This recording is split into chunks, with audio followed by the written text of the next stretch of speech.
à toutes et à tous. Je suis Ian Pettigrew, un membre du personnel cadre de la FEO, et je suis heureux d'ouvrir le webinaire de cet après-midi en conversation avec Éric Gauthier, avec notre animateur Yves Durocher.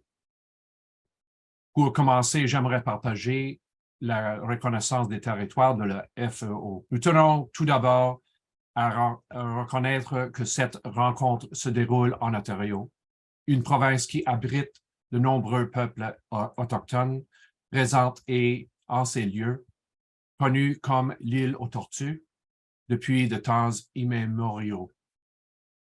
Plus spécifiquement, nous tenons à souligner que les terres sur lesquelles nous sommes présentement rassemblés font partie du territoire traditionnel des Wendat, les Mississauga de la Première Nation Crédit, les Haudenosaunee, les Wyandot et les Métis. Un territoire qui fait partie des terres protégées par l'accord de la ceinture de wampum dit du bol à une seule cuillère. Nous reconnaissons qu'il s'agit d'un lieu de rencontre depuis des générations. Nous sommes reconnaissants aux gardiennes et aux gardiens de cette terre. En tant que défenseurs, enseignantes et enseignants, éducatrices et éducateurs, nous comprenons notre responsabilité collective d'honorer, de protéger et de soutenir cette terre. Nous voulons également souligner et honorer la présence au sein de la FEO et à cette rencontre de celles et ceux qui font partie des peuples autochtones. La reconnaissance des territoires ancestraux et traditionnels est un geste concret afin de favoriser la réconciliation entre les Canadiennes et les Canadiens et les peuples autochtones. Mais il ne faut pas en rester là. Nous devons dénoncer les injustices et les torts subis par les Premières Nations, les Inuits et les Métis, et nous engager à la fois collectivement et individuellement à établir avec eux des liens continus fondés sur le respect mutuel et la recherche de la vérité. Pour ce faire, je cède la parole à Yves. Merci beaucoup, Ian, et bienvenue à vous, chers collègues de partout en province. Yves Durocher, je suis l'animateur de la session en conversation avec notre collègue Éric Gauthier. Moi, je vous parle de mon sous-sol à Leamington, dans le sud-ouest de la province. J'ai fini ma journée d'enseignement à l'école secondaire de Pincourt à 14h10. Et comme plusieurs de mes collègues, j'ai passé une autre heure à m'occuper de plein de choses. Ensuite, sauter dans l'auto, me rendre à la maison et me voilà avec vous aujourd'hui. Je suis très content qu'on va pouvoir passer un peu de temps ensemble. Je suis à la Fédération des enseignants et des enseignantes de l'Ontario, un membre de l'exécutif, et c'est pour ça qu'on m'a demandé si j'animerais cette séance, qui se passe un mardi gras. Donc, comme j'ai écrit tantôt, j'espère que ça va être une conversation savoureuse, riche en inspiration. Hein? OK, je travaille fort. Là. Donc, moi, je me suis présenté. Je cède la parole à Éric qui pourrait peut-être se présenter avant qu'on commence la conversation. Vas-y, Éric. Bonjour tout le monde. Ça me fait plaisir d'être ici.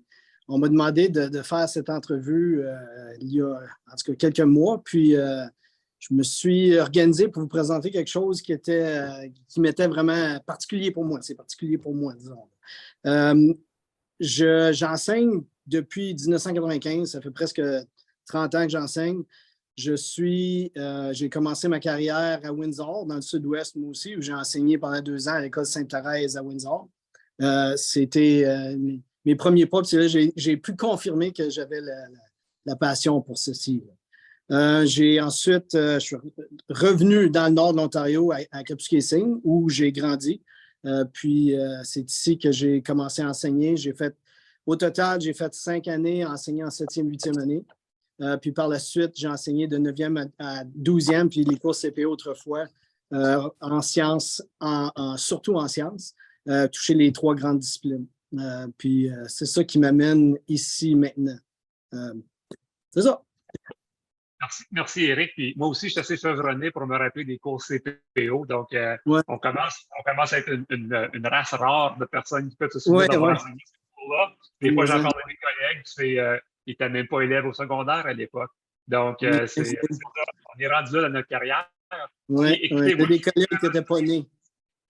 C'est ça. Donc, je suis vraiment très heureux de pouvoir animer cette séance, cette session, ce webinaire En conversation avec Éric. Puis, j'ai partagé avec Éric certaines questions, un peu pour préparer le terrain, mais il y a des choses aussi que, vu que c'est une conversation, on veut que ce soit le plus organique, le plus naturel possible. Organique, ça tombe bien, tu sais, ça va être des sciences, on va discuter bientôt. Donc, c'est ça, j'aimerais ça garder ça le plus léger. Puis, on s'est réservé du temps à la fin pour des commentaires ou des questions de la part de nos collègues de partout en province. Ian est là pour nous aider si jamais il y avait des pépins et on peut utiliser le chat si jamais il y a des questions ponctuelles qui se passent pendant la prochaine heure. Puis, je commence tout de suite, Éric, avec une question que je pose souvent quand je rencontre des gens avec qui je n'ai pas travaillé, mais qui sont des collègues de partout. Comment tu es arrivé à devenir enseignant? C'était quoi la piqûre pour toi? Ou c'est quoi ton parcours qui t'amène? Je sais que tu as expliqué un peu, tu as commencé à Sainte-Thérèse, mais peux-tu aller un petit peu, remonter un peu dans le temps et dire comment tu es devenu devenir enseignant? J'ai toujours été fasciné par les sciences, même dès un jeune âge, sans que ce soit, je ne savais même pas que c'était les sciences à l'époque, mais même à l'âge de 4 ou 5 ans, avant même que je puisse comprendre ce que c'était, j'ai grandi sur une terre. Puis moi et mes frères, on adorait se jouer des tours. Puis c'était les tours qu'on se jouait, c'était des tours élaborés, des choses qui tombaient sur notre tête. Puis plus on vieillissait, les choses devenaient de plus en plus complexes, avec des mécanismes qui se déclenchaient. Puis c'était un peu notre façon de nous dire qu'on s'aimait, aussi étrange ça peut se paraître. Mais j'ai pris la piqûre là, de essentiellement patenter des choses, de comprendre comment les choses fonctionnent, puis de pouvoir, dans toutes les circonstances, les utiliser pour pogner mes frères avec un tour toujours une coche plus élevée à chaque fois. Fait que ça a commencé là. Quand j'ai commencé à l'école, j'ai découvert que c'était les sciences qui m'amenaient vers ce chemin-là. J'ai adoré les sciences au primaire. Puis au secondaire, là, quand c'est devenu plus spécialisé, quand j'ai commencé à entrer dans les cours de chimie, physique, biologie, puis là, j'ai commencé à avoir des enseignants qui étaient spécialisés dans les domaines, puis voir leur passion. Moi, par ici, on aime les appeler la Sainte Trinité des sciences à Kapuskasing. J'ai eu Muriel Gendreau qui enseignait en biologie, Yvon Jean qui enseignait en physique, puis Armand Barry qui enseignait en chimie. Les trois profs-là, les trois m'ont inspiré à continuer dans le domaine. Puis j'ai eu la chance d'étudier en sciences à l'Université d'Ottawa, en biochimie. Puis lorsque j'ai gradué, je suis rentré à l'école normale dans l'espoir. Même si je ne le disais pas, j'avais un espoir de revenir ici. J'étais content quand j'ai commencé à Windsor. J'ai aimé ça beaucoup là-bas aussi. Mais j'avais toujours un espoir de revenir ici. Puis j'ai eu la chance de prendre la relève de mon prof de physique, Yvon Jean. Puis c'était plaisant même de passer sa dernière après-midi, lui, dans ces locaux ici où je me trouve, puis de lui, de me montrer, voici, sa passion est encore là. Il me montrait, ceci, tu vas voir ça, tu vas avoir du fun avec ça, et ceci, tu vas pouvoir t'en servir de ça. Puis de revivre cette passion-là avec lui, c'est lui qui m'a donné cette piqûre-là. Puis, j'ai eu la chance de rentrer dans un environnement où c'était bien équipé, disons que. Puis, on a continué à accumuler les choses. Je ne suis pas une personne qui jette beaucoup. J'aime donner une seconde vie à toutes les patentures que je peux trouver. Puis, j'ai toujours en tête des trucs que je pourrais jouer à mes frères avec les choses que je découvre. Mais là, maintenant, je le fais à mes étudiants plutôt. C'est parce que je les aime, justement. Ben, c'est ça. Moi, j'ai une collègue qui a commencé à travailler avec moi qui était anciennement une élève, là, puis elle vient juste de commencer dans les dernières semaines, puis elle trouve ça drôle de se retrouver dans le salon du personnel avec les anciens enseignants. Est-ce que tu as trouvé ça toi aussi? Parce que toi, tu es retourné à l'école secondaire ou est-ce que tu as été élève? Absolument. Il y a certains enseignants que je ne peux pas les appeler par leur prénom. Je devais les appeler monsieur, madame, puis ça restait comme ça. Mais tu sais quoi? Là, c'est moi qui est dans cette position-là. Je suis à 2 ans de la retraite. J'ai de mes anciens élèves qui sont maintenant des anciens enseignants à notre école. Puis, je vois la situation inversée, puis je réalise qu'eux autres me voient du même œil que je voyais les anciens, les anciens professeurs avec qui je travaillais à cette époque-là. Puis, je réalise que s'ils ont la même vision de moi que moi j'avais de mes anciens professeurs, ils se trompent carrément. C'est pas du tout. Je m'aperçois que c'est du monde qui n'ont pas changé. Des fois, j'oublie que j'ai au-dessus de 50 ans. Là. Des fois, j'oublie, surtout en enseignant avec des élèves de 13, 14, 15, 16, 17, 18 ans, je me retrouve des fois que j'oublie que je n'ai pas 18 ans. Là. Puis, c'est ça. Ouais. Ça m'arrive souvent, ça, mes élèves. Monsieur, tu parles, tu agis comme si tu as 13 ans des fois. Oui, exactement. Des fois, je suis le moins mature dans la salle. Ouais. Des fois, c'est moi le moins mature, justement. Oui. Quelque part, c'est ça. Oui. Ouais, ouais. Justement, en parlant de la salle de classe, là, je te demande, est-ce que tu as le goût de nous donner une petite tournée de ta salle de classe? Oui. Puis, oui. comment est-ce que toi, tu appelles ça? Je sais que c'est des outils pédagogiques. On peut appeler ça techniquement des outils pédagogiques. Mais ce que tu utilises pour faire tes labs, ce sont tes inventions, plus ou moins. Comment est-ce que toi, tu appelles ces bébés-là? C'est une bonne question, ça. C'est mes patentures, vraiment, je devrais dire ça comme ça. C'est des choses. Je me suis aperçu, surtout que j'enseignais les sciences, je me suis aperçu que le moins technologique, le plus je gardais ça à la base, c'est le plus broche à foin que ça pouvait être. Le plus les élèves pouvaient remarquer que c'était quelque chose qui était fait avec les moyens du bord, que c'était pas, j'avais pas besoin d'acheter des choses spécialisées que je prenais. Vous allez voir, c'est des affaires qui sont littéralement broche à foin. J'ai de la broche à foin dans mes montages. C'était important pour moi de montrer que c'était à la portée de tous, puis qu'à la base, les concepts que j'essaie d'enseigner, mes patentures me viennent en aide pour les montrer. Je vais vous en montrer quelques-unes. Puis je dirais qu'avant que j'y aille, la plupart des choses que je conçois, c'est soit pour aider les élèves à modéliser un concept que j'enseigne. Ça, il y en a plusieurs qui c'est comme ça. Ça fait que ce sont des modèles qui leur permettent de comprendre le concept qui autrement ne serait pas visible, puisque beaucoup des concepts scientifiques il y a du concret, mais le concept lui-même, à la base du concret, ce concept-là est abstrait. Ça fait qu'il y a beaucoup que c'est de la modélisation. J'ai aussi beaucoup de choses que j'ai inventées, que ce sont des outils de travail, c'est-à-dire des choses qu'on utilise pour accomplir des expériences ou accomplir une tâche quelconque. Puis il y en a d'autres que c'est carrément des expériences, des défis que je lance aux élèves, que c'est eux autres qui ont. Des fois, ils conceptualisent eux autres aussi. Des fois, ils bâtissent sur des inventions que j'ai faites, puis ils l'améliorent. Ça fait qu'essentiellement, ma salle de classe se retrouve à être plus. C'est une salle de laboratoire, parce que c'est une classe de sciences, mais c'est un laboratoire c'est mon laboratoire dans le sens où c'est ici que je fais mes expériences à la recherche d'une conclusion favorable à mon but qui, pour toutes les expériences et toutes les journées que j'enseigne, le but est toujours le même.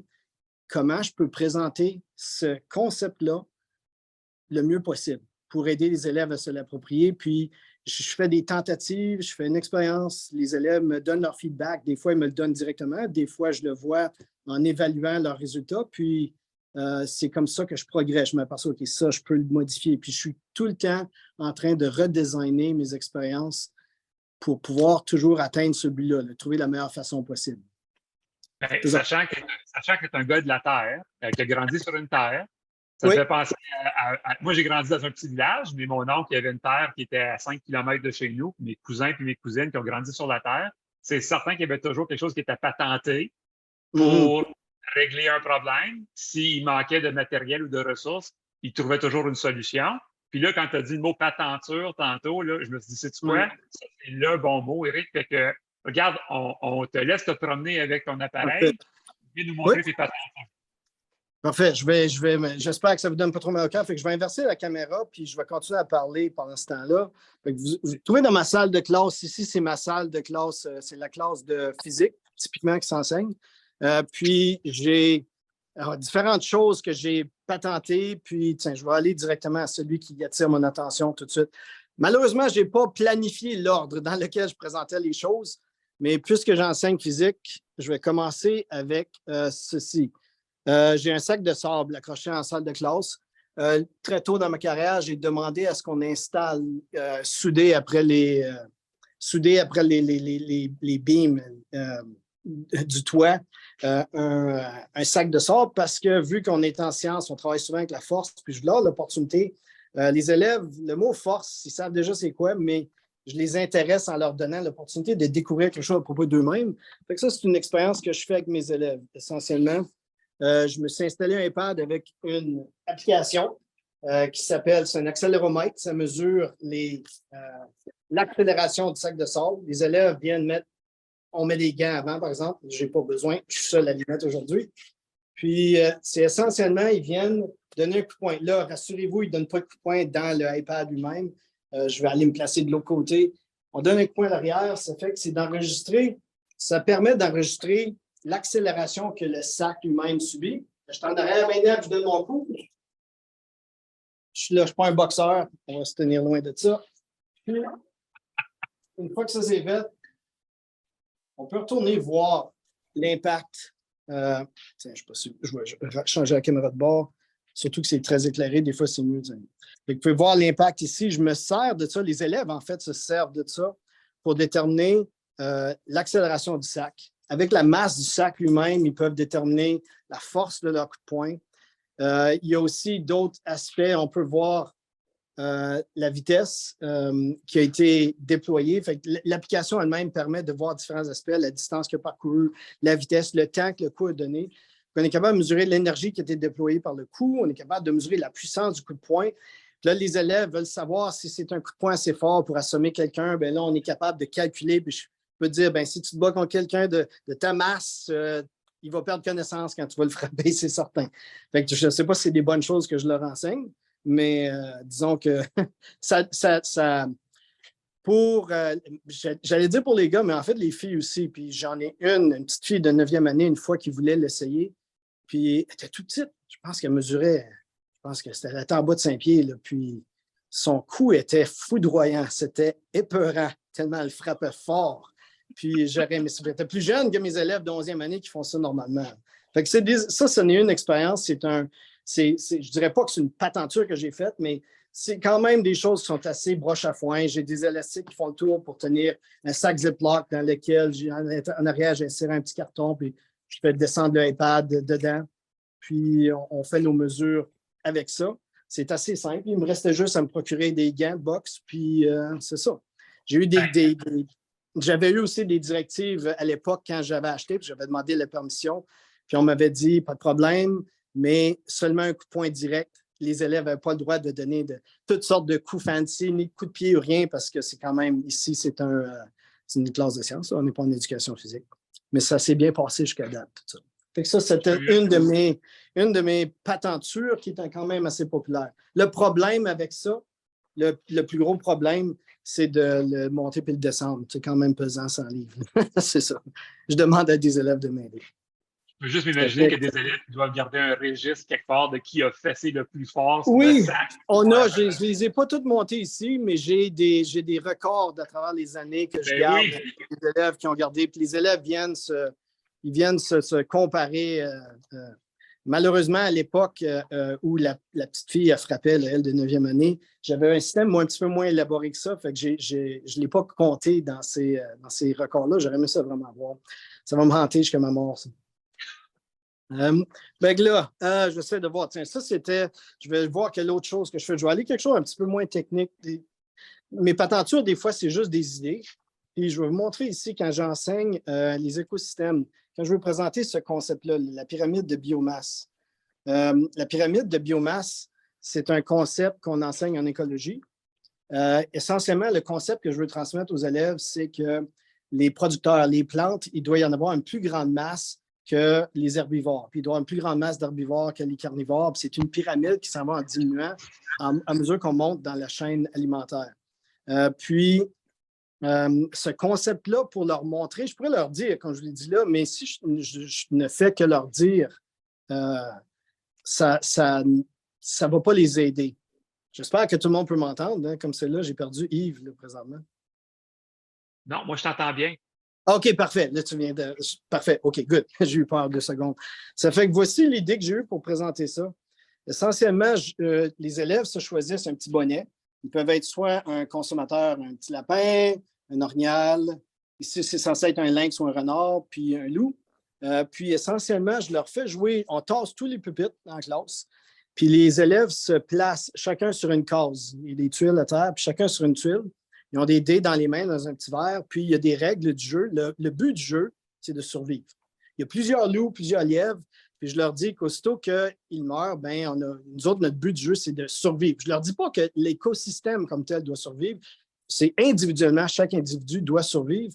Fait que là, ils ont des tâches. Les loups doivent essayer de trouver à manger. Les lièvres ramassent des petites feuilles qu'on met à terre, des petits cartons. Puis, au début, tout le monde va être des loups. Puis, j'ai aucun problème, allez-y, une gang de loups. Ça prend à peu près 5 à 6 coups de dés avant que tous les lièvres et tous les orgnaux sont morts. Puis là, les loups, il y a une certaine période de temps suite à ça où je les laisse survivre, mais là, il n'y a plus rien à manger. Ça fait qu'ils meurent, eux autres aussi. Puis on recommence, c'est un genre de simulation-là. On la recommence tant aussi longtemps qu'on n'a pas trouvé quelque chose qui arrive à un équilibre et inévitablement, on arrive à la pyramide. On arrive que les élèves s'aperçoivent que si les loups veulent survivre, il doit absolument y avoir beaucoup de lièvres. Si les lièvres veulent survivre, ben, il ne doit pas y avoir trop de loups, puis ils doivent avoir assez de nourriture pour eux autres. Puis on s'aperçoit que les quantités que les élèves choisissent finissent par donner la pyramide eux-mêmes. Puis le concept, je n'ai plus besoin de leur enseigner à ce moment-là. Ils ont compris que même si chaque individu veut survivre individuellement pour que l'espèce, pour que le tout puisse durer longtemps, ils doivent adopter des nombres qui, par hasard, correspondent à ceux-là que j'essaie de leur montrer, qui est la pyramide de biomasse. Donc ça, c'est un petit jeu que je fais avec eux autres, là, qui est assez plaisant aussi. Ça dure une période complète. Je suis comme certain que tu pourrais trouver ça en ligne. Je suis certain que ça pourrait se trouver dans un manuel quelque part. Mais le fait que tu fais vivre l'expérience pour tes élèves, je suis persuadé qu'ils doivent se sentir comme si ils vivent ça beaucoup plus de façon personnelle, puis puisqu'ils vivent de façon personnelle, ils apprennent davantage. J'imagine. Ça, c'est comme. Oui. Je suppose ça, là. Les élèves, ils ont même l'impression pendant la première demi-heure que je ne suis pas en train d'enseigner. Ils pensent qu'ils sont en train de jouer un jeu, eux autres, là. Ils veulent juste gagner, là. Là, quand un loup il gagne, ben, je ne dis pas qu'il gagne parce que finalement, il ne peut pas gagner tant aussi longtemps que. Puis pour survivre, ça s'aperçoit que les autres doivent survivre. Mais un loup, il n'y a pas de considération pour les autres. Il veut juste manger. Mais tout ça, c'est intéressant de le voir, la progression. Ils finissent par découvrir à la fin de la période que OK, c'était une leçon, ça, là. Oui, ça en est une. Quel est le concept que vous avez compris? Puis on finit toujours par sortir avec la pyramide. J'ai un de mes collègues, en passant, que je dois ajouter, qui utilise le même jeu. Il a vu ça, puis qui a amené un petit ajout que j'ai trouvé vraiment le fun. Je voulais en parler, parce que Sylvain Bédard, un collègue de moi, il a ajouté un casque de chasseur. On amène les facteurs anthropiques, on amène les humains là-dedans. Donc on s'aperçoit que les humains aussi, ils peuvent vraiment faire brasser de la hymne, je ne dirais pas plus. Ça, c'est très intéressant parce que ça rajoute toute une nouvelle touche à ça. Puis là, tu peux faire des liens comme un cours de géo, par exemple, où est-ce qu'on va parler des ressources. Fait que là, en tout cas, moi, je trouve ça vraiment intéressant. Ce qui est le fun aussi avec ces genres d'expériences-là, c'est qu'à la fin, je demande toujours une genre de rétroaction des élèves pour qu'ils puissent me dire ce qu'ils ont pensé de la situation, ce qu'ils me disent. Puis j'ai souvent des excellentes suggestions des élèves qui vont me dire, peut-être qu'on devrait mettre des obstacles pour donner plus de place, pour forcer les loups à contourner, essayer de pogner les lièvres. Puis il y a toutes sortes de petites suggestions qui sont intéressantes. Puis une des suggestions qu'un élève m'a demandé, il dit, monsieur, on devrait pouvoir se reproduire. OK. On a ajouté ça là-dedans. Ça fait qu'à un moment donné, 2 lièvres n'ont pas le choix, doivent se retrouver. Puis ils ont des petits. Puis on ajoute des petits sur leur chapeau. C'est une petite épingle à linge qu'on rajoute au chapeau. Puis ça fait augmenter la population. Puis je simule chaque jour en fermant et en ouvrant les lumières. Puis à chaque semaine, le jeu prend une pause. Puis les élèves doivent me dire combien sont rendus d'individus avec les enfants qui ont eu, combien il y en a qui sont morts. Puis on fait un graphique de leur progression, puis ce graphique-là les aide à guider la prochaine itération du jeu qui veut toujours vouloir durer le plus longtemps possible. Fait que ça, c'est intéressant aussi. Fantastique. Yves et Eric, il y a une question dans le chat, ça vient de Valérie. As-tu des modèles pour les chapeaux? Je trouve l'idée excellente. Non, je n'ai pas de modèle. Je peux te les montrer. C'est relativement simple, en fait. C'est simplement, l'ouvrir, c'est une feuille de carton découpée en forme des oreilles de lapin avec une bande de carton collée à l'arrière. Puis j'ai mis du velcro. Le velcro qui est le plus rude, celui-là fait face vers l'extérieur pour ne pas irriter les élèves. Puis celui qui fait face vers l'intérieur, c'est le velcro plus doux. Ça s'ajuste sur la tête. Je vais vous en faire une petite démonstration. Tant qu'à avoir de la niaiseux à la TV.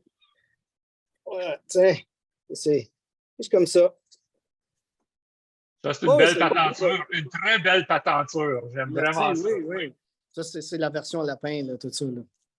C'est J'entends bon. déjà là, mes enfants vont dire qu'est-ce que tu faisais là, maman? Fait que c'est ça. C'est quelque chose que j'ai arrangé moi-même, mais le velcro aide beaucoup, justement, pour ça. Là. Je comprends. Oui. Ça, c'est avec un cours, le cours d'écologie est en 9e année maintenant. Il était autrefois en 10e, il est rendu en 9e année. J'ai d'autres choses ici que je montre en 9e année, parce que je sais qu'il y a peut-être plusieurs personnes ici qui enseignent au primaire, puis des fois, il y a des choses que je vais vous montrer qui sont certainement beaucoup plus techniques que ce qu'on montrerait au primaire, mais mon but, ce n'est pas de vous donner des idées nécessairement pour vos classes, c'est juste essentiellement montrer comment je fonctionne. J'essaie toujours de trouver une manière de présenter un concept original, essentiellement. Je vais vous montrer un autre ici, que celui-là est en chimie de 9e année. Le bon vieux tableau périodique. Juste, j'aimerais en passant utiliser l'occasion pour vous dire qu'à la Cité des jeunes, ici à l'école où j'enseigne, nous produisons notre propre tableau périodique qui est mis à jour une fois par année. Il est plus à jour que n'importe quel tableau qu'on peut trouver en ligne. Puis si vous voulez avoir le lien, je pourrais vous le donner. Comme ça, vous pouvez l'imprimer vous-même, ça vous coûte moins cher que de l'acheter. Il est tout en français. Eric, tu nous enverras ça. Merci. Oui, pas de problème. Pour présenter le tableau périodique, souvent, le tableau périodique.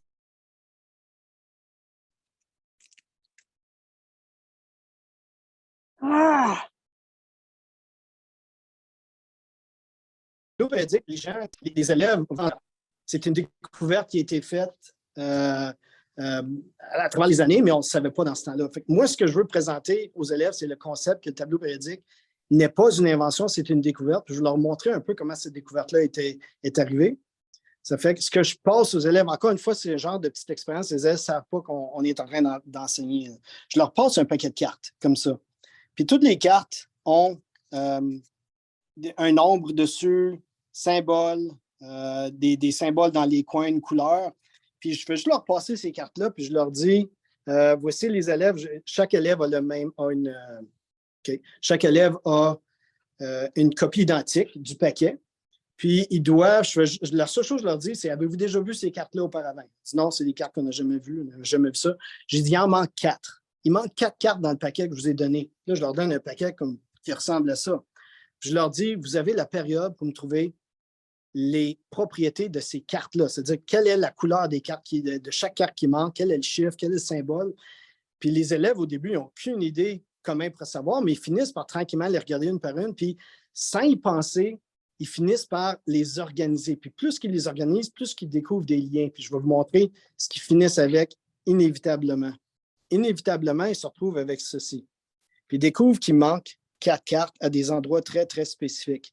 Il y a des liens qui se trouvent entre les cartes, comme on peut voir, les coins. Ils ne savent pas à ce moment-là, mais les coins correspondent. Il y a un ordre aussi au niveau des lettres. Puis au niveau des chiffres, il faut qu'ils découvrent la formule mathématique qui permet d'obtenir les chiffres. Ça fait que pour la première rangée, justement, le chiffre, ici, bien, on est rendu à 5, c'est 6. Puis si on regarde les couleurs, bien, on peut voir qu'il y a un genre de patron bleu ici, puis c'est la couleur qui manque. Il faut me dire que c'est un 6 bleu. Puis ils peuvent, tranquillement, pas vite, prédire ça va être quoi à quoi chacune des cartes va ressembler à partir de ce qu'ils ont découvert comme lien qui existait entre les cartes.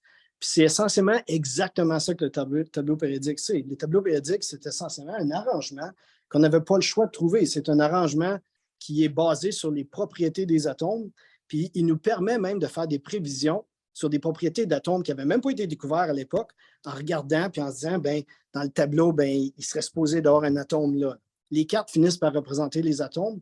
Les élèves adorent ça. Puis encore une fois, même que ça, c'est le genre de travail qu'il y en a qui vont plus vite que d'autres. Ils les amènent à la maison, puis ils travaillent là-dessus, puis ils me reviennent. Et souvent, ils travaillent avec leurs parents là-dessus, puis ils me reviennent avec leurs prévisions. Puis c'est plaisant de voir les élèves me dire, monsieur, il y avait une carte avec telle couleur, tel chiffre, tel symbole. Puis quand je sors la carte, je lui mets devant lui, puis il voit que c'est exactement ce qu'il s'était imaginé, puis qu'il ne l'avait jamais vu de sa vie.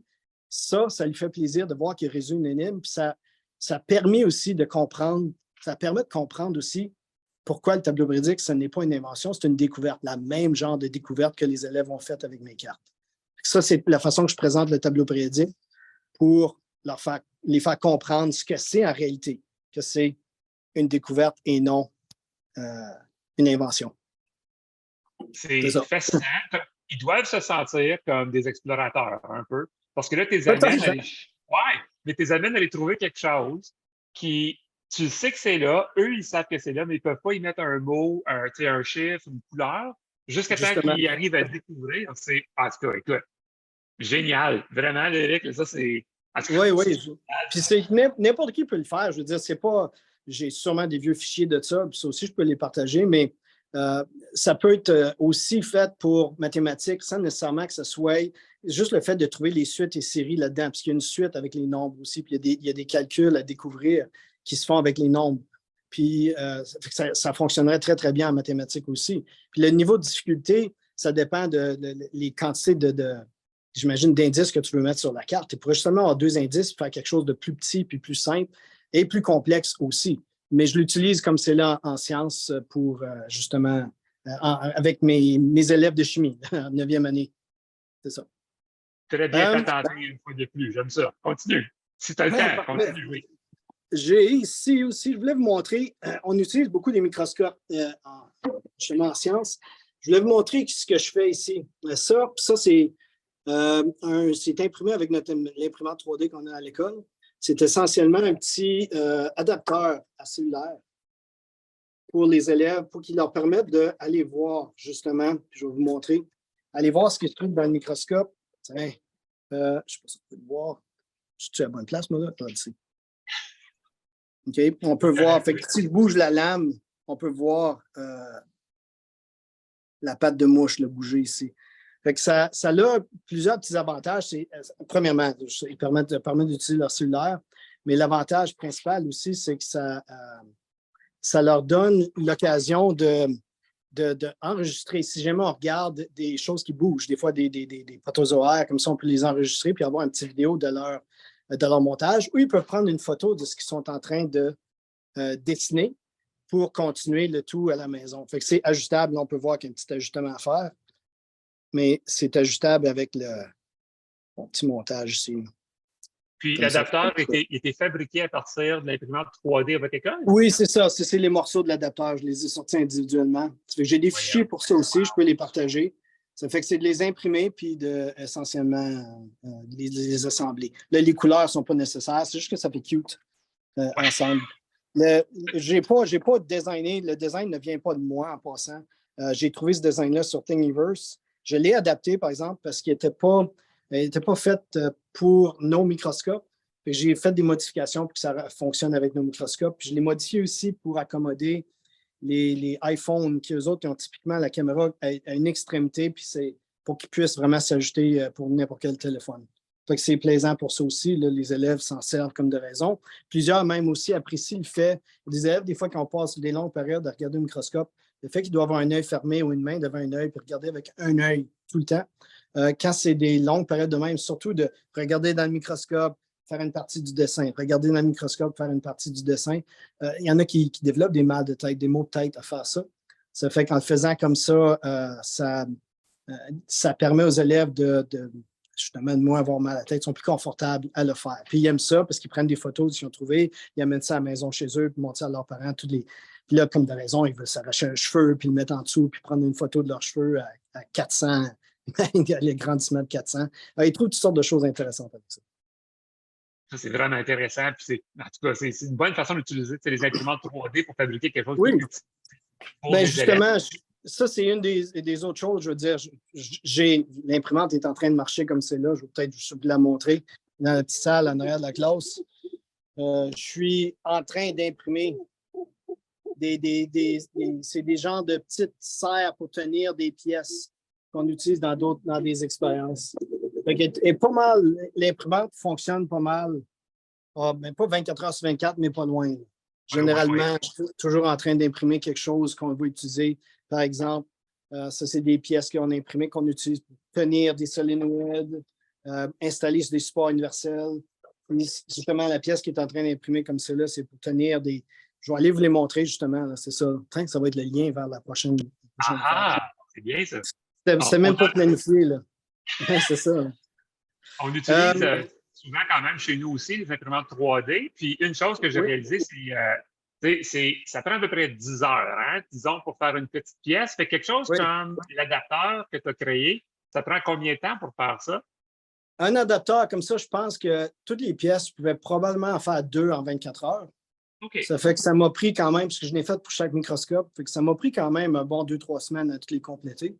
Mais Oui. c'était plaisant. Aussi, c'est une fois qu'il est parti, puis une fois que le design il est peaufiné au point où ça fonctionne bien, là, il y a rarement des problèmes. Je dis rarement.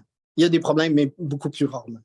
Justement, je vais montrer une expérience où j'ai des pièces imprimées. Ça, c'est dans mon cours de physique 4U, 12e préuniversitaire. Ça fait qu'on travaille avec les projectiles. Le but de l'expérience, essentiellement, les élèves doivent. Il y a une bille, ça, c'est un système électromagnétique. Ici, tiens, je viens de l'allumer, qui tient la bille en place. Oh, il est-tu branché? Oh, il n'est pas branché. OK, c'est pas grave. C'est qu'essentiellement, ils tiennent la bille là-dessus, puis la bille part, puis ils quittent le hockey. Le défi que je leur donne, c'est qu'ils doivent calculer exactement à quelle position, à quelle hauteur mettre un cerceau pour que la bille passe à travers et qu'ensuite elle atterrisse dans un petit verre. Ça, c'est des choses justement qui ont toutes été imprimées pour accommoder cette expérience-là. J'aurais aimé ça que les élèves, aujourd'hui c'était le carnaval, j'espérais que les élèves aient la chance de le faire, puis que j'aille plus des vidéos de leurs essais pour vous les montrer. Mais ça va être demain qu'ils vont faire leurs essais, ça fait que j'ose pas rien jouer avec leur montage parce qu'ils ont passé beaucoup de temps à installer le tout, à calibrer, mesurer la vitesse, l'angle, tout ça. Puis, je vous disais que des fois, j'utilise beaucoup les imprimantes 3D pour des expériences, mais aussi pour des outils. Ça, c'est un clinomètre qu'ils utilisent, que j'ai imprimé avec l'imprimante, qui va beaucoup mieux, qui est beaucoup plus précis que les clinomètres qui sont inclus avec les cellulaires en passant. Puis c'est imprimé avec l'imprimante 3D que vous avez vu en arrière. J'essaie de Ah, wow, OK, oui. Ils s'en servent pour mesurer l'angle de ce qu'on appelle le hockey, pour trouver l'angle de tir initial, puis à partir de l'angle de tir, à partir de la hauteur, à partir de la vitesse que la bille atteint. Puis ça, ils ne l'ont jamais essayé. Ils laissent aller la bille, mais ils ne la laissent jamais toucher à terre. Ils doivent se tenir en avant puis l'attraper. Ils peuvent mesurer la vitesse de la bille au point de départ, mais ils n'ont pas le droit de faire des essais réels. Ça fait que leur premier essai réel va être demain quand ils vont placer leur verre, placer leur cerceau. Puis pour la première fois, ils vont laisser aller la bille, puis ils vont espérer que ça swish dans les deux cas. Là. Généralement, ça réussit assez bien. Le clinomètre est aussi disponible sur Thingiverse. C'est là où est-ce que tu l'as trouvé? Non, ça, c'est mon design, celui-là. Ça, je ne l'ai pas trouvé nulle part. Wow.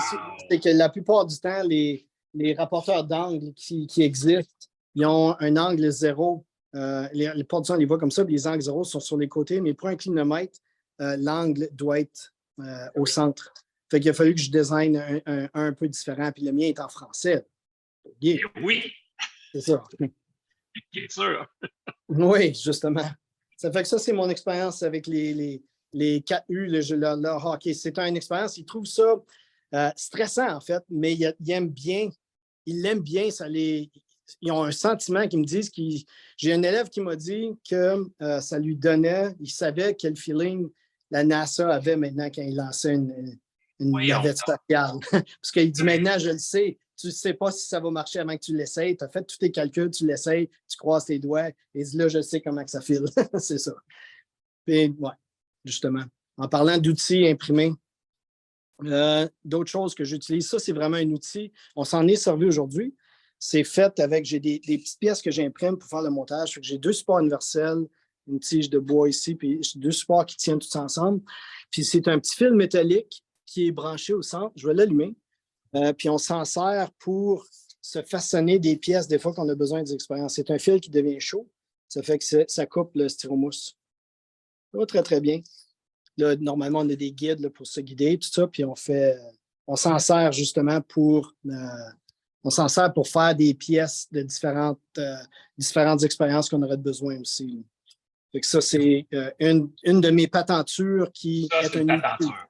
Ah oui, c'est une patenture qui fonctionne bien. Là, j'en ai un. D'habitude, les élèves, chaque groupe d'élèves s'en prépare un, puis j'ai la planche trouée qui est déjà en place, tout ça, puis ce fil-là devient chaud. On fait ça avec, je fais ça avec mes élèves ça dépend de 11 et 12e année, en particulier en physique, absolument. Justement, là, aujourd'hui, les élèves ont utilisé ça pour fabriquer un moteur électrique. Je vais vous montrer, ça c'est dans ma classe de 12e précollégial, un cours de physique encore. Je vais vous montrer que ce n'est pas si compliqué. Ça, c'est les pièces qu'ils ont utilisées pour fabriquer leur moteur. Ah, il manque une chose. Je vais aller la chercher, désolé. Ça, une petite tige. Je vais vous montrer aussi le moteur qui a été fabriqué. Ça fait qu'on utilise la balle de styromousse puis avec le découpeur que je vous ai montré tout à l'heure pour être capable de façonner sur la portion du moteur sur laquelle on enroule, l'armature du moteur sur laquelle on va enrouler le fil. Puis, ils vont se bâtir un moteur avec ça. Mais avant de se rendre là, je voudrais juste vous montrer les patentures que j'ai faites pour leur faire comprendre le concept. Ça fait que j'ai ici un petit circuit où il y a quand même un circuit relativement simple où le courant passe à travers un interrupteur ici pour faire passer le courant. Puis le courant monte, connecte après le fil ici qui descend, puis qui traverse l'autre fil, qui remonte, puis il fait juste en retourner du côté négatif. Fait que mon circuit est complet comme ça. Si j'allume la boîte de courant, puis j'allume l'interrupteur, j'ouvre l'interrupteur, je ferme l'interrupteur, ça n'a absolument aucun impact. Comme ça, le courant passe dans le fil, mais ce n'est pas visible. Fait que je leur montre juste l'effet que ça a lorsque un aimant est placé à proximité. Je place un aimant à chaque bord du fil. Là, je vais l'allumer pour voir la différence que ça fait. Fait que vous pouvez voir, aussitôt que je ferme le courant, ça crée une force. Fait que ça ici, je leur montre. En fait, c'est la multiplication vectorielle. Ceux-là qui, je ne sais pas s'il y a des gens qui enseignent mathématiques, les vecteurs ici, mais sinon, mais c'est quand même multiplication vectorielle, la règle de la main droite. On utilise l'orientation du champ magnétique, l'orientation du courant qui passe dans le fil. Puis mon pouce représente le courant qui passe dans le fil, mes doigts représentent l'orientation du champ magnétique, puis la claque représente la direction dans laquelle la force va agir sur le fil. Ça fait que je leur présente ça, puis une fois qu'ils ont bien compris ce concept-là, on progresse vers celui-ci. Je pense que je vais devoir déposer mon téléphone. Un instant, je vais le bord pour que je puisse me voir aussi. Excusez pour l'amateurisme de mon vidéo. C'est parfait. Ici, c'est le même principe. Essentiellement, c'est une éprouvette. Cette éprouvette-là, peut-être que je devrais le montrer aussi en même temps. Un bouchon, j'ai fait un trou dans le bouchon pour qu'elle puisse passer de la tige. Il y a une petite tige qui tient. Au bout de ça, j'ai une punaise au bout de la tige. Puis dans le fond de l'éprouvette, je vais couler de la cire. Ça fait que quand, si je peux la placer, c'est ça. Quand l'éprouvette peut tourner librement, facilement, comme ça. Ça fait que le même fil que je vous montrais dans l'autre partie de l'expérience ici, j'applique le même principe. J'ai un fil qui monte le long de l'éprouvette sur un bord puis qui redescend de l'autre côté. Puisqu'un côté, ça monte le courant, puis l'autre côté, ça redescend, les principes de vecteurs nous disent qu'il y a un côté qui va être poussé vers l'avant, puis l'autre côté va être poussé vers l'arrière, ce qui va produire une rotation. Ça fait que c'est essentiellement le principe du moteur électrique. Puis, je vais le montrer si je peux le faire fonctionner. Oups! Ça me prend un champ magnétique pour faire fonctionner ça. Je le mets ici. Je mets mon champ magnétique de chaque côté, puis je le touche. Essentiellement, je ne sais pas si je le branche de bon côté. Demain. On va y aller. Hein. C'est ça. Là, il n'est pas très puissant, mais c'est quand même la base du moteur électrique, de remontrer le concept que j'avais montré avant de la force qui était produite d'un côté, puis de montrer que si on fait passer le courant d'un bord et de l'autre, on est capable d'avoir une force qui tire puis une autre qui pousse. Puis c'est ça qui va permettre la rotation. Puis suite à ça, on va progresser pour se faire justement un moteur. Je les guide pour la première itération de leur moteur. Puis ça, c'est leur moteur pratique. On utilise uniquement ces pièces-là. Puis lorsqu'on a fini, ça ressemble à, je vais vous le montrer, encore une fois, à ceci. Fait que ça ici, c'est le moteur qu'ils construisent, qui est essentiellement le même principe, sauf que cette fois-là, il y a beaucoup de fils. Je ne veux pas perdre du temps. Je ne pense pas que tout le monde qui est bien intéressé par la physique de tout ça. Mais essentiellement, c'est quand même des moteurs qui sont performants. Moi, ce que j'aime leur montrer, ce que les élèves aiment aussi, c'est de voir que ce que vous allez voir, ce moteur-là, qui est quand même performant, est bâti à partir de ces choses-là. C'est uniquement ça. C'est certain qu'on a besoin d'un aimant. On a besoin d'une source de courant aussi, la boîte. Fait que si je veux mettre mon aimant de chaque bord de mon moteur, c'est encore le même principe qui s'applique. Ça veut dire que mon moteur lui-même il va avoir une partie du fil qui va être poussée d'une direction, puis l'autre dans l'autre. Puis c'est quand même assez, j'espère qu'il va fonctionner à ce temps.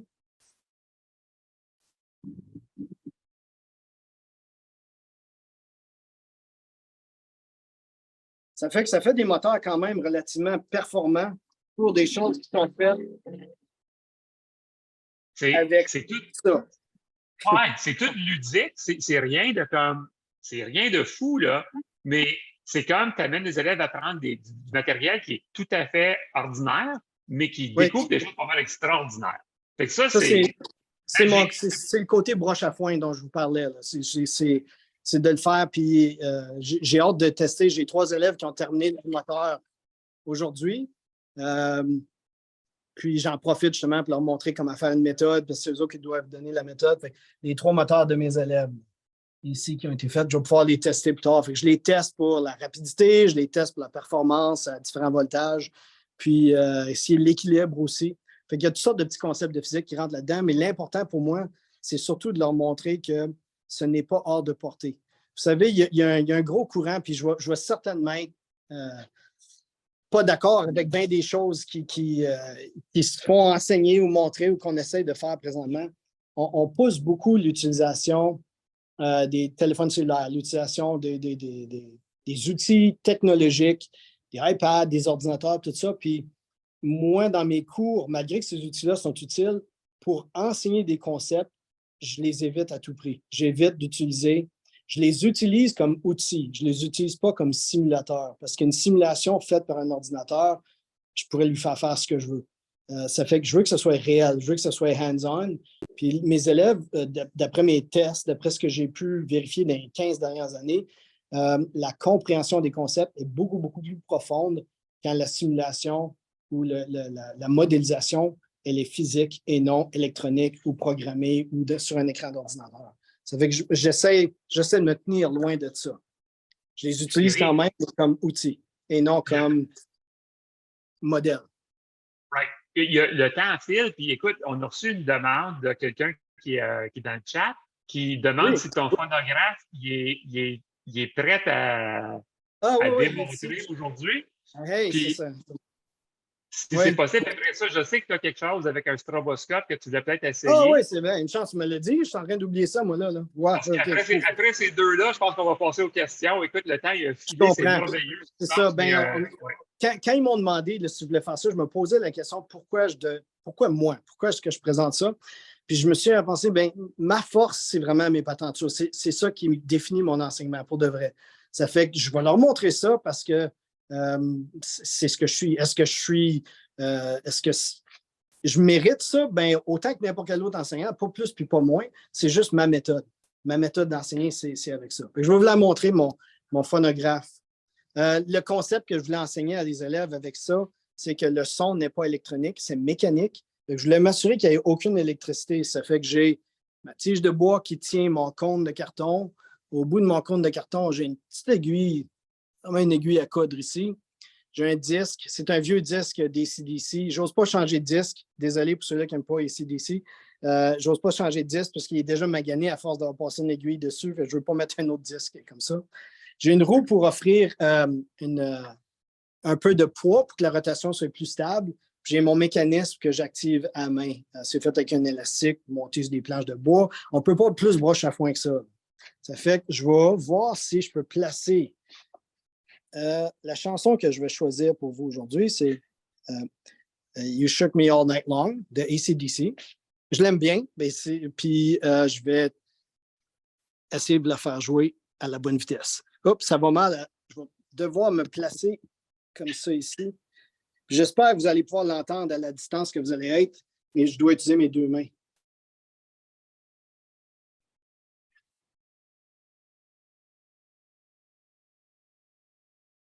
Est-ce que c'est assez fort? Amen. Oui, vous t'amène plus proche, j'ai l'impression.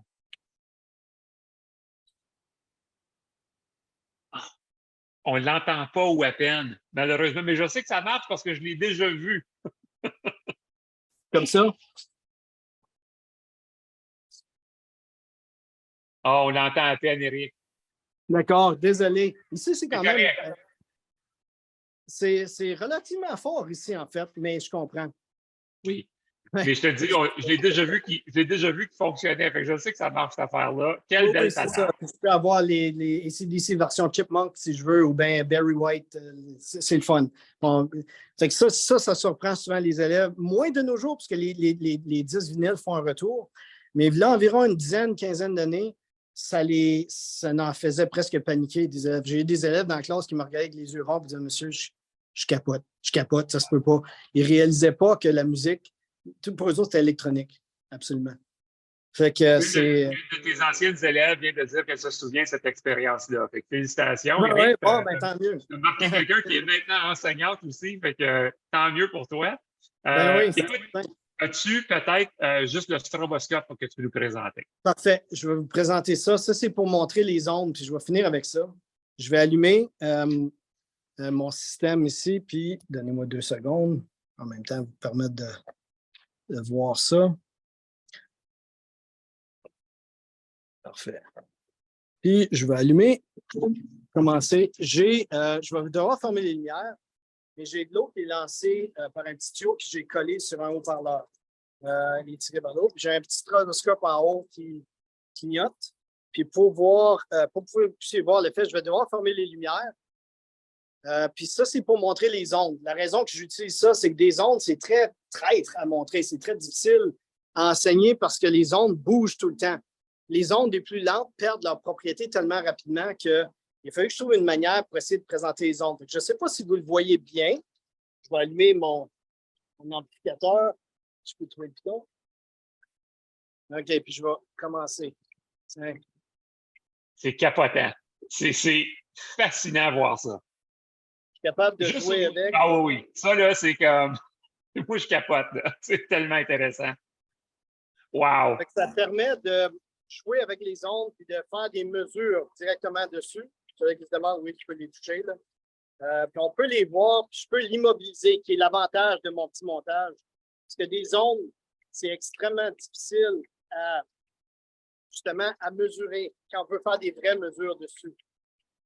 Puis si j'augmente la fréquence, bien là, à ce moment-là, on peut voir l'onde. Oups, un petit peu trop fort. On peut voir l'onde qui double de longueur. Puis il y a toujours l'effet qui est intéressant de voir l'eau remonter dans le tuyau. Wow. Wow. C'est ça. Fait que ça en est un ici. Oui, c'est pas mal de fun. Ça, c'est un gros. C'est un hit, celui-là, d'habitude. Moi-même, j'étais même pas certain que ça allait fonctionner quand j'ai essayé ça. Quand ça l'a donné un effet qui est encore meilleur que ce que je m'attendais, j'étais vraiment, vraiment content. Ça, c'en est un que j'utilise assez souvent. Éric, je dois te dire, écoute, il nous reste à peine 5 minutes. Puis regarde, j'avais comme encore 2 pages de questions à te poser. Hey, désolé. Non, c'est tellement, c'est tellement mieux voir ce qu'on a vu, qu'est-ce que tu nous as présenté. Je suis certain que je parle au nom de tout le monde qui est en ligne en ce moment. Moi, je voudrais être élève dans ta salle de classe. Ça, c'est comme, tu sais, j'essaie pas de. Je sais pas si toi, tu vois ça comme. Je sais pas si toi, tu vois ça comme un compliment, mais je te jure, je te regarde faire et je me dis, tabarnouche, j'aimerais être ton élève. Oui, bien, je vous invite sincèrement, là, je vous invite, n'importe qui, si vous venez à Kapuskasing 5, vous avez du temps. Ma classe est toujours ouverte. Les élèves adorent avoir des visiteurs comme ça. Fait que gênez-vous pas, puis les élèves vont vouloir vous impressionner. Fait qu'ils vont vous montrer ce qu'ils font. Là. Fait que gênez-vous pas. Là. Venez à Kapuskasing 5, Cité des Jeunes, Conseil scolaire des districts des Grandes-Rivières. On vous attend. Oui. Je vois des commentaires qui passent dans le chat. Écoute, tout le monde te félicite. Puis il y a du monde qui ont dit que tu es inspirant, pareil comme moi, je pense aussi. Quelqu'un a dit j'aurais aimé être votre élève, pareil comme moi, sans doute. Puis écoute, c'est fantastique. Je ne veux pas retenir trop les gens, mais j'ai une dernière question pour toi là, avant qu'on commence à boucler la boucle. Toi, tes inspirations, ça vient-tu, c'est-tu intrinsèque ou est-ce que c'est des choses que tu vois puis tu dis je vais apporter ça dans ma salle de classe? Parce que moi, ça me semble que ça vient de toi, tout ça. Là. Oui, je pense que oui, c'est plutôt intrinsèque, si je suis bien honnête. Je dirais, sans fausse modestie, là, ma force, c'est de conceptualiser des idées pour présenter des concepts. Fait que souvent, je m'installe, quand on va dire il y a les nouveaux programmes sortent, je m'installe devant le programme, je le lis, je regarde, je dis OK, ça, comment je pourrais présenter ça? Puis généralement, je suis en mesure de trouver une façon de le présenter. Quand j'enseigne toujours comme je vous l'ai montré là. On est ensemble, on participe, les élèves, là, ils sont dans la classe avec moi, puis souvent, ils participent physiquement avec moi. C'est uniquement quand j'ai fini de montrer le concept physique, qu'on a répondu aux questions que les élèves avaient. Ensuite, on retourne au pupitre, puis là, on résume dans nos feuilles de notes. Fait que, ils n'ont jamais de crayon en main quand j'enseigne. Je n'enseigne pas à des gens qui écrivent, j'enseigne avec des questions, des concepts, des démonstrations, de la participation, puis on résume ce qu'on a fait ensemble.